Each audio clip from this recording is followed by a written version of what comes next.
Graça e paz, queridos irmãos, um ótimo dia a todos, uma ótima terça-feira. Hoje é dia 10 de setembro de 2024 e nosso devocional diário está em 1 Timóteo, capítulo de número 2.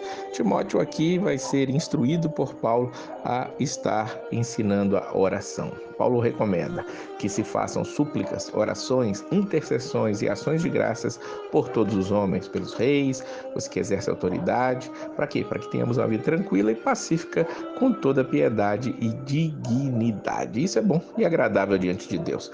Paulo orienta a Timóteo a estar ensinando ali à igreja de Éfeso a vida de oração, porque nós precisamos orar, nós precisamos suplicar, orar, interceder, render graças ao Senhor. Isso tem que ser uma grande realidade. A vida do cristão é uma vida de oração, uma vida de estar falando com Deus, buscando a Deus, e dentro das nossas orações nós precisamos estar sim apresentando as autoridades, apresentando as pessoas que têm cargos de confiança e de liderança na nossa nação, e isso precisa ser feito porque é bom e agradável ao nosso Senhor. Porque no fim das contas só existe um mediador entre nós e Deus, e esse é Jesus Cristo, homem. Jesus veio em carne, veio como homem para intermediar, para ser o mediador entre nós e Deus. Não precisa haver sacerdotes em nossos dias. O único sumo sacerdote que precisamos para chegar até Deus é Jesus Cristo, que se entregou por cada um de nós. Por isso ele vai dizer no versículo 8, pois que todos os homens, eu quero que os homens orem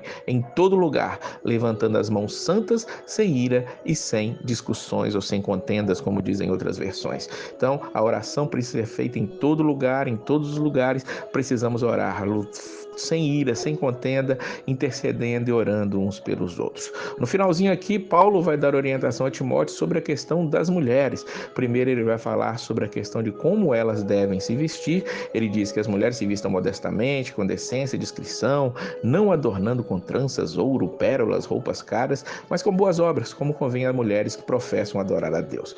Paulo diz que as mulheres têm que ter equilíbrio, elas devem se vestir modestamente e elas devem gastar sim, mas gastar aquilo que têm com boas obras, como convém às mulheres de Deus. Paulo, na época em que ele está escrevendo isso, as mulheres elas se adornavam, gastavam muito dinheiro, e as ricas, e ali faziam grandes desfiles de modas, podemos chamar assim, como acontece ainda em nossos dias. Paulo está dizendo que deve haver modéstia, o que precisa ser tirado do nosso meio é a sensualidade, e o equilíbrio precisa estar em voga neste momento. As mulheres que querem aparecer, que apareçam, mas com boas obras, como as mulheres que são chamadas mulheres de Deus. Paulo também vai trazer um princípio aqui no versículo 12, que com certeza traz dezenas e dezenas de polêmicas e discussões, livros e mais livros escritos sobre isso, quando ele fala que não permite que a mulher ensine, nem tenha autoridade sobre o homem, que esteja, porém, em silêncio.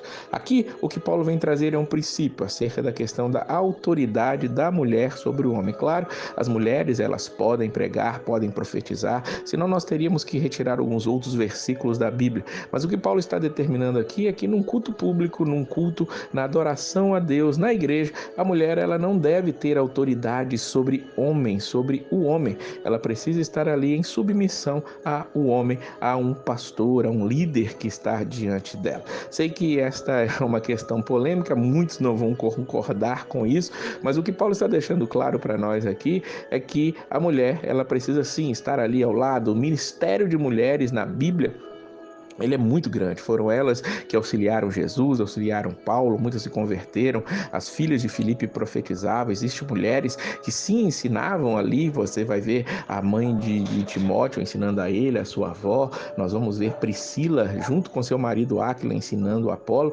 tudo isso pode acontecer. O grande problema é as mulheres quererem demonstrar autoridade, e Paulo vai aqui ao âmago da coisa. Ele vai trazer aqui o princípio de que primeiro foi formado Adão e depois Eva, e Adão não foi enganado, mas sim a mulher, que tendo sido enganada, tornou-se transgressora.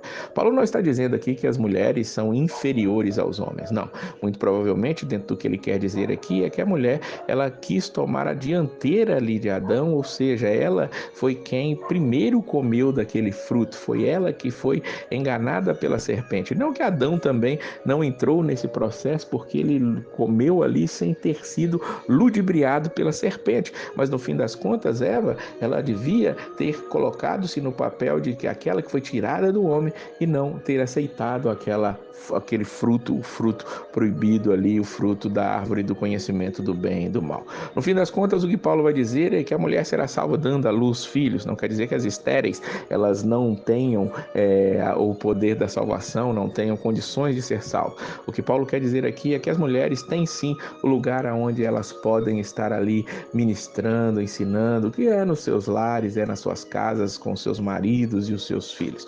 Que nós possamos entender que há um princípio por trás disso aqui, que é a família cristã, que é aquela que precisa ser direcionada por Deus, trazida por Deus, e tudo isso debaixo de muita oração, que é o que Paulo está recomendando no início desse capítulo. Como disse, são versículos que vão trazer muitas e muitas discussões. Se você tiver alguma pergunta, alguma dúvida, pode colocar aí no grupo de WhatsApp, onde você está recebendo isso, também no YouTube. Fique à vontade que a gente tenta tirar todas as dúvidas. Que Deus possa abençoar a sua vida e a paz do Senhor.